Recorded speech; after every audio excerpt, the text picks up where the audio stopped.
Welcome to the debate, the Disney trap, deconstructing the myth of self-worth. Today we analyze the ideas from the book Beyond the Glass Slipper. We are really dissecting a proposition that cuts right to the core of modern identity, specifically for women, but the implications are frankly universal. The central premise is that many of us are subconsciously trapped in these passive princess narratives, waiting for a career break or a romantic rescue or some kind of external validation to actually start our lives. It is a compelling narrative, I'll give it that. But as the skeptic today, I'm not here to get swept away by the metaphor. I'm here to, kick the tires on the mechanics of it. I really want to ask if this concept of radical self-agency is a transformative psychological toolkit, or is it a recipe for burnout that just conveniently ignores the structural realities of the modern world? We're looking at a framework that demands you rewrite your opening scene. But I have to ask, do we actually have the pen? Or is this just another sophisticated way to tell people that, if they're struggling, it's their own fault for not manifesting hard enough? I think that is the inevitable pushback. And honestly, it's a healthy place to start. But I represent the view that this material provides a necessary and empirically backed framework. It's drawing on cognitive behavioral therapy and attachment theory to shatter what is essentially learned helplessness. This isn't about magic. It's about shifting the physics of how we view our own lives. The argument isn't that you can control everything. It's that waiting for a prince, whether that's a partner, a boss, or just pure luck, is a statistically poor strategy for life satisfaction. Okay, so let's dig into the diagnosis first. This unkissed princess syndrome. Right. It basically describes a state of inertia. It's not just about liking Disney movies. It refers to a very specific psychological state where people delay gratification or major life moves because they're waiting for a magical intervention. It's that feeling that your real life hasn't started yet because some requisite external variable, the engagement ring, the promotion, the target weight, just hasn't arrived. The waiting for Godot of self-improvement. Exactly. It is a total suspension of agency. The argument is that we've been conditioned to believe our worth is this dormant trait that only activates when an external force comes along and validates it. And here's my immediate concern with that framing. The methodology asks us to identify areas where we feel on hold, and it suggests that if you aren't happy, it's because you are waiting. But let's be real for a second. If a listener's stuck in a dead-end job because their industry has collapsed, or they can't afford a house because interest rates are punitive, is that a sleeping beauty complex? Or is that just macroeconomics? The danger of this whole unkissed princess concept is that it internalizes systemic failure. It says, you aren't oppressed, you're just passive. I see why you'd go there, but let me offer a different perspective. The material isn't denying economic reality. It's shifting the locus of control. This is a concept from psychology, from Julian Rotter. People with an external locus of control believe life happens to them. They're just leaves in the wind. People with an internal locus of control believe they influence events. Sure, but having an internal locus of control doesn't lower my rent. No, it doesn't. But it changes how you respond to the rent. The framework explicitly challenges the individual to, quote, shatter glass ceilings of expectation. If I am waiting for a partner to provide financial stability, I am vulnerable. If I am waiting for a boss to notice me without advocating for myself, I am vulnerable. The proposal isn't to ignore the economy, it's to stop using the economy as an excuse for paralysis. It's about transforming passive dreams into active creation. Active creation is a lovely phrase, but let's look at the initial action plan that's proposed. It involves journaling about what you would do if external factors were irrelevant. To me, that feels a bit like a fantasy exercise. If I ignore the fact that I need a second income to pay my bills, I might just actively create myself into bankruptcy. Isn't there a danger in ignoring constraints? Well, it's not about ignoring constraints. It's about identifying autonomy within those constraints. The exercise asks, what would you do if that external factor was irrelevant, to help you find the direction, not to make you reckless? It's about realizing that you don't need permission to start writing the story. You might not be able to buy the castle today, but you can certainly stop waiting for the prince to bring you the bricks. Fair enough. Let's talk about those bricks. Let's move to the first major pillar of this debate, Cinderella and the mechanics of self-worth. Okay, this is the inner empire versus the glass slipper concept. The framework posits that most people rely on the glass slipper model of self-esteem. The slipper, it represents external validation, likes, job titles, being chosen. The problem is that the slipper is fragile. It's glass. If it breaks, if you lose the job or fashion changes and the slipper no longer fits, your self-worth just shatters because it was never yours to begin with. It belonged to the observer.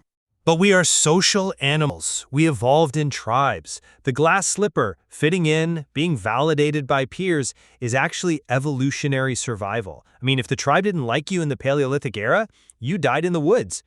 So the proposal here is that we should build an inner empire based on intrinsic values and value excavation. That sounds noble, but is it realistic to tell a 25-year-old in a hyper-competitive corporate world that their self-worth shouldn't fluctuate when they face rejection? If you get fired, you feel bad. If you get dumped, you feel bad. Is this inner empire actually achievable, or is it just stoicism rebranded for the Instagram age? It's not stoicism, it's stability. The debate here centers on the definition of self-esteem versus self-worth. The framework defines self-esteem as confidence in one's own worth, abilities, or morals. It contrasts this with the volatility of the stock market. If your worth is tied to the slipper, you are constantly anxious because you don't control the market. You don't control the person who might dump you. You do control your values. Okay, walk me through value excavation. What does that actually look like in practice? Sure. It's an exercise where you strip away the roles you play, employee, partner, parent, and list your core drivers, integrity, creativity, curiosity, resilience. These are the gold bars in your basement. If the stock market crashes, if you lose the job, you still have the gold bars. You still have your creativity. It's the difference between feeling like a total failure because you failed a task and knowing you are a capable person who just had a setback. I like the gold bar analogy, but I do worry about the isolationism of it. If I build an inner empire that is so fortified that I don't care what anyone thinks, do I become a narcissist? The text says this empire leads to deep fulfillment, but it also warns against the cycle of seeking approval. Isn't some approval necessary?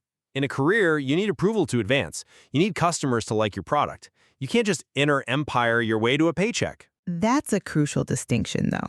There is a massive difference between seeking feedback for growth and seeking approval for your existence.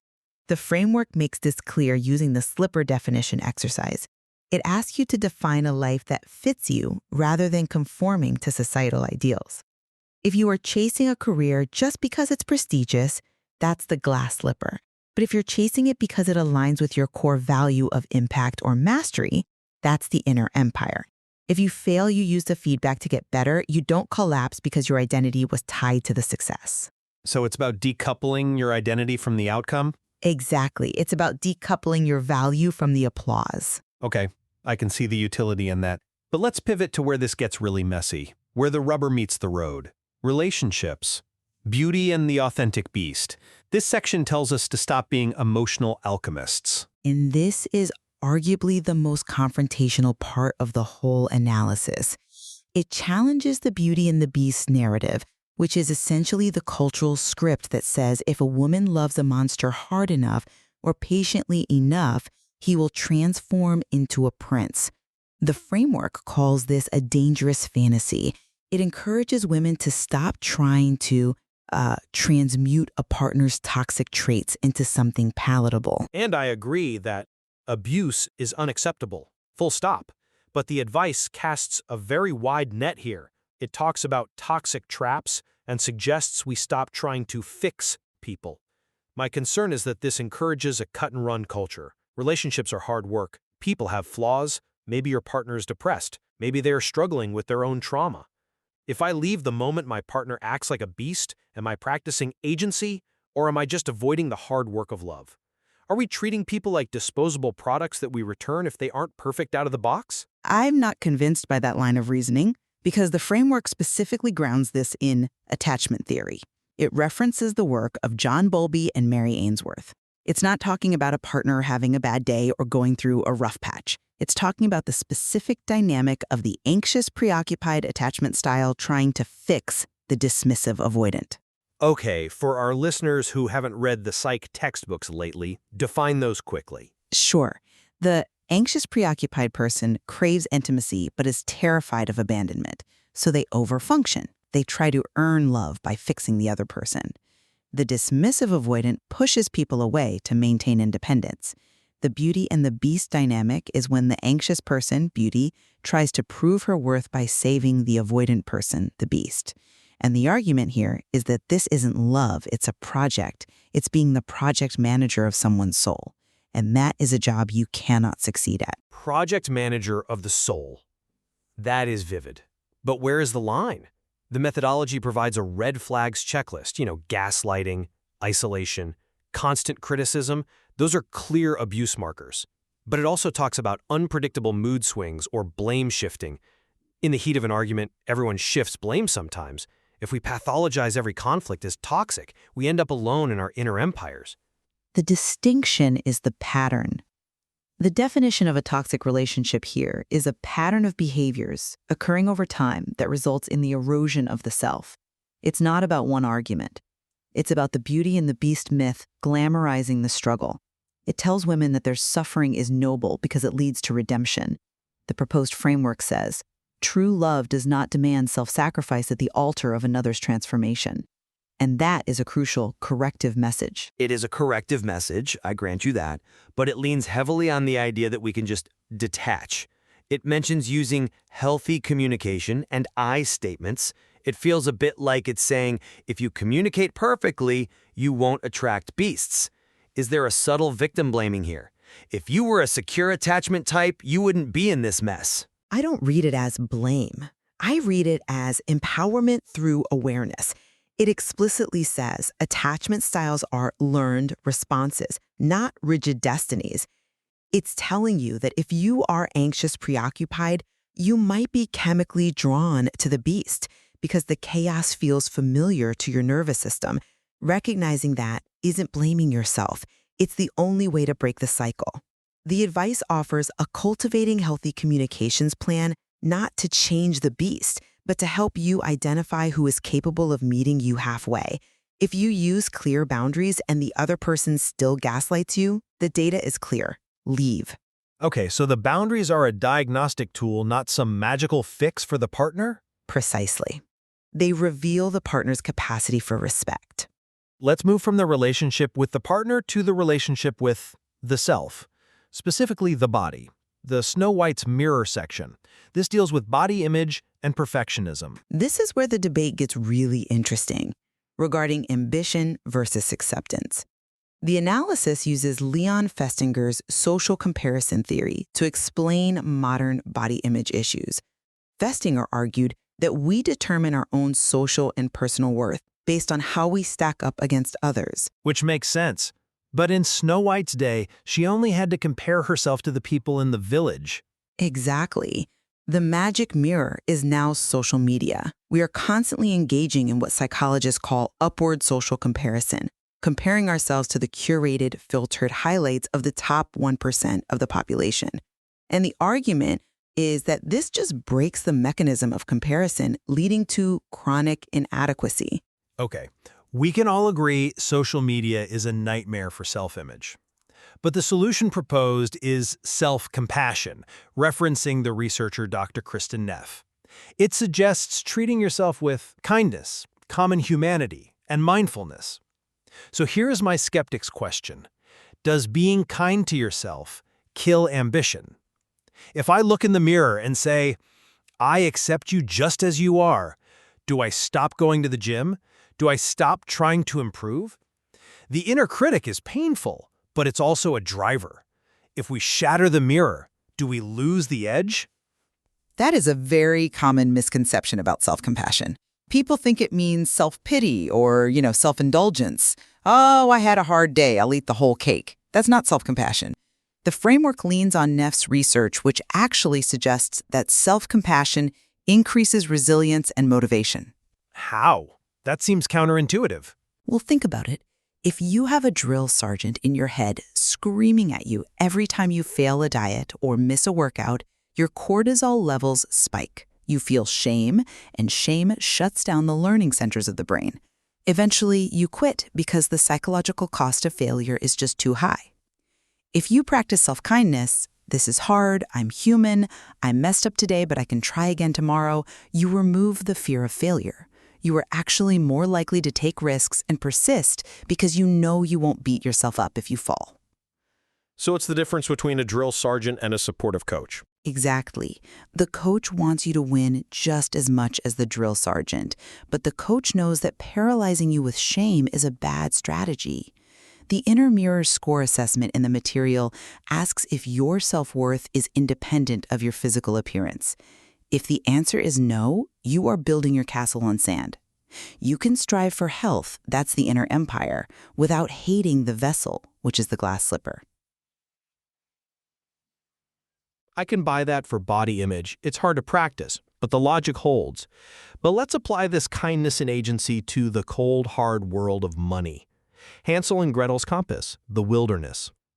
This section deals with career and finance. It reframes financial independence not as luxury, but as freedom of choice, the ultimate form of agency, to leave toxic situations. It uses Locke and Latham's goal-setting theory to propose the breadcrumb strategy. And this is where I feel the privilege argument really needs to be made. The methodology suggests saving a 6-month emergency fund. It talks about investing and compound interest. For a young woman working 2 minimum wage jobs, living paycheck to paycheck, this advice can feel insulting. Just save money. It ignores the cost of living crisis. Is this advice actually practical for the unkissed princess who is broke, or is it just for the princess who is temporarily embarrassed? I think you are confusing difficult with irrelevant. The framework acknowledges the wilderness, the chaos of life, the bad economy, but it argues that because the wilderness is dangerous, you need a compass even more. The breadcrumbs method isn't about getting rich quick. It's about Locke and Latham's concept that goals must be specific and challenging. Even if you can only save $10 a month, the act of doing so shifts you from a passive victim of the economy to an active agent in your life. But does it? Or does it just give you a new metric to fail at? The advice is to set specific and ambitious goals. But if I set a goal to save an emergency fund and my car breaks down, wiping it out, that specific goal becomes a specific failure. Sometimes vague survival is all people can manage. This rigid breadcrumbs planning assumes a linear path through the woods. The woods are rarely linear. That's why the strategy pairs goal setting with resilience. It defines resilience not as toughness, but as the ability to recover quickly from setbacks. It suggests using cognitive behavioral strategies like thought journaling to challenge the idea that a setback is a total failure. The argument is, if you don't have a plan, no breadcrumbs, you are just wandering in circles. Having a plan that gets disrupted is still better than having no plan at all. The 10 hours isn't just about the money. It's about proving to yourself that you have a hand on the steering wheel. I see the logic, but I still worry about the pressure cooker effect. I mean, we're asking this person to rewrite their opening scene, build an inner empire, enforce boundaries, filter out toxic relationships, practice self-compassion, and manage an investment portfolio. That is a heavy queen's crown to wear. It is heavy. But consider the alternative. The alternative is waiting. The alternative is leaving your happiness in the hands of a partner who might leave, a boss who might fire you, or an algorithm that might lower your self-esteem. The queen's crown, as the text describes it, is the radiant emblem of your fully integrated self. It's heavy because it carries responsibility. But is it too much responsibility? The text claims we are the authors of our lives. But we are also co-authors with circumstance, with luck, and with other people. The danger of this heroine's journey framing is that if you don't reach happily ever after, you feel like a bad writer. That's an interesting point, though I would frame it differently. The framework concludes that happily ever after isn't a destination, it's a dynamic, evolving state of being. It's about the pursuit of purpose, not just the arrival. The legacy section asks, what positive impact do you wish to leave? And that shifts the focus from did I win to did I live meaningfully? Meaning is good, but I still contend that this level of self-optimization risks isolating us. We become these little individual corporations, optimizing our assets and cutting our liabilities, where liabilities are sometimes people who need us. I want to see more emphasis on community, on interdependence, not just independent agency. The material actually addresses that in the legacy section, mentioning relationships and community and impact as pillars. It argues that you can only truly serve a community if you're not drowning yourself. You have to put on your own oxygen mask, your own crown, before you can help others. I suppose that's true. You can't pour from an empty cup. Okay, let's wrap this up. We've looked at the trap of the unkissed princess and the proposed solution of the queen. Where do we land? As the skeptic, I will maintain my caution. While the tools are valid, CBT is great, boundaries are necessary, the packaging risks becoming a pressure cooker. My advice to the listener, do not use this method to blame yourself if you haven't manifested a perfect life in 6 months. Structural barriers are real. Use the tools, sure, but don't let the demand for radical agency become just another stick to beat yourself with. And as the believer, I view this as a clear must-try. The psychological frameworks, attachment theory, self-efficacy, self-compassion are solid. The metaphor of the fairy tale is a powerful way to decode why we feel stuck. The move from waiting to be saved to saving yourself is the essential maturation process of adulthood. Yes, it's hard work, but the inner empire is the only thing they can't take away from you. I think we can agree on this. The fairy tale isn't a lie, but we have definitely been reading it wrong. We aren't the damsels. No, we aren't. And whether you are building an empire or just laying a few breadcrumbs, the move from passive waiting to active living is essential. Thank you for joining us for the debate. See you next time.